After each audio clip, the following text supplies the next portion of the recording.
Good morning. I want to speak to you about God has not given us a spirit of fear, but a spirit of love and of power and a spirit of power and of love and of sound mind. And I want to talk to you about how do you make a way out of no way?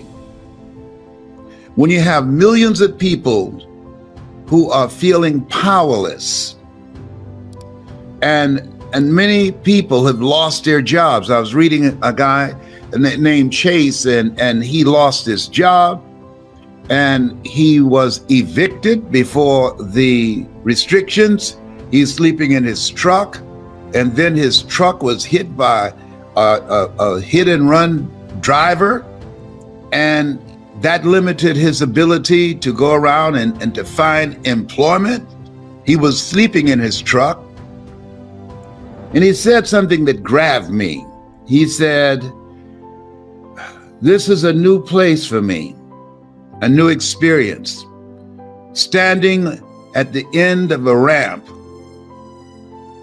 off the expressway with a sign, 'I am hungry. Will you help me?' This is a new experience." Wow. Wow. How do you make a way out of no way when you're in that kind of situation? And so I want to talk to you about a period that had to be the lowest, I think, really, in terms of things happening. This is one of the lowest periods in my life. When I lost a home, the first one that I bought from my mother because I didn't do a title search. And we had to go back to the roach-infested house that I moved Mama out of. And when you say, "Well, Les, what do you do?" I remember my mother saying, "Boy, unload that truck, take that furniture in the house, keep your head up, we still have each other." And so here I am, back in this roach-infested house. But let me share with you why in less than 30 days, I was able to get another one. John Leslie, come here, please. Yes. And I'm going to tell you what happened for me. Now, just thinking about it just gives me the heebie-jeebies, all right? So here I was, and on rock bottom. Didn't do a title search for the house that I bought from my mother. The house went into foreclosure. We had to move back. And I'm feeling humiliated and shame and guilt, and had my head down crying. And Mama said, "Boy, hold your head up." And she put her hand under my head. "Hold your head up." Put her hand under my chin. And take that furniture in the house. We have nothing to be ashamed of. I felt so proud, first of all, to move her out of this roach-infested house. That, roaches that when you turn the light on in the kitchen, they start scattering, running. He's here, let's hide before they go get some black flag or something, all right? And be up all night with my eyes open or one eye closed, hoping that one of them don't come out and bite me and give me rabies. Or I can come up with some ideas and go into action and start working and being relentless. I didn't have time to be in fear. I didn't have time to feel sorry for myself. I didn't have the luxury of being depressed. Oh no, I was determined to get away from those rats who I don't like. Did I tell you I don't like rats? Absolutely. God has not given us a spirit of fear, but of power. I use my power. Use your power to create a new beginning for yourself. Use that. How, Les? A spirit of power and of love. Find something that you love. Do what you love and find a way to get paid for it. So guess what I decided? I couldn't go back to a job because I don't like working for someone else. I'm not mentally fit to work for someone else. I didn't come here to work for someone else. I came here to live my calling. A job is what you get paid for. A calling is what you're made for. I came here to speak, and I was going to find a way to get paid to speak. And I would go to seminars and workshops. I invested in myself. I couldn't afford to do it, but I couldn't afford not to do it.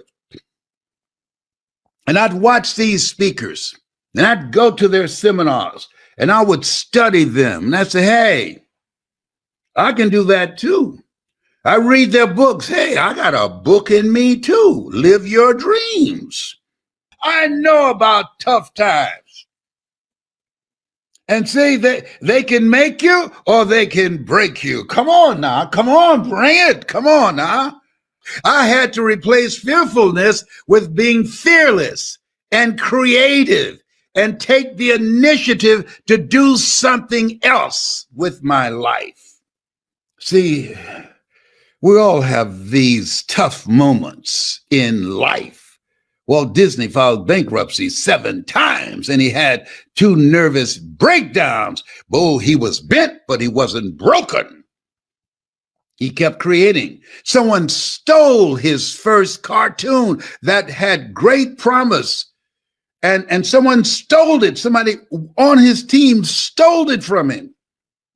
His heart was broken.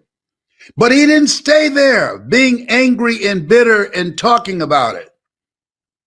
He created Mickey Mouse. Had that person not stole his first cartoon, Elmer, Mickey Mouse would not have been born. Many times when one door closes, another door opens, but we many times spend time looking at and talking about the closed door. We don't see the open door. But I must add, he told his family, no matter what you do, file lawsuit after lawsuit and get my first cartoon back. And last year, his family won the lawsuit. And now that cartoon that was stolen from him, he orchestrated that from the grave. That was a bad boy. The family, the Disney family, got it back. Listen, let me share something with you here. You have no idea how strong you are. You're not in this thing life by yourself. And my heart goes out to people who have lost loved ones or loved ones have been diagnosed with the coronavirus. But one of the things that I know about this thing called life, when I lost the first house that I bought for my mother, I had to, 1, recognize what had happened, the role that I played in it, and 2, I had to keep it moving. Got to keep it moving. You don't have time to be depressed. You got to keep moving. If you stop, and they say an idle mind is a devil's workshop. Yes. If you don't keep it moving, you will become overwhelmed with feelings of being powerless. You'll become overwhelmed with a negative mindset. You'll become overwhelmed with the adversities that you're facing, and you forget greater is he that's in you than he that's in the world. You forget you are more than a conqueror. You forget that you have the power to live your dream.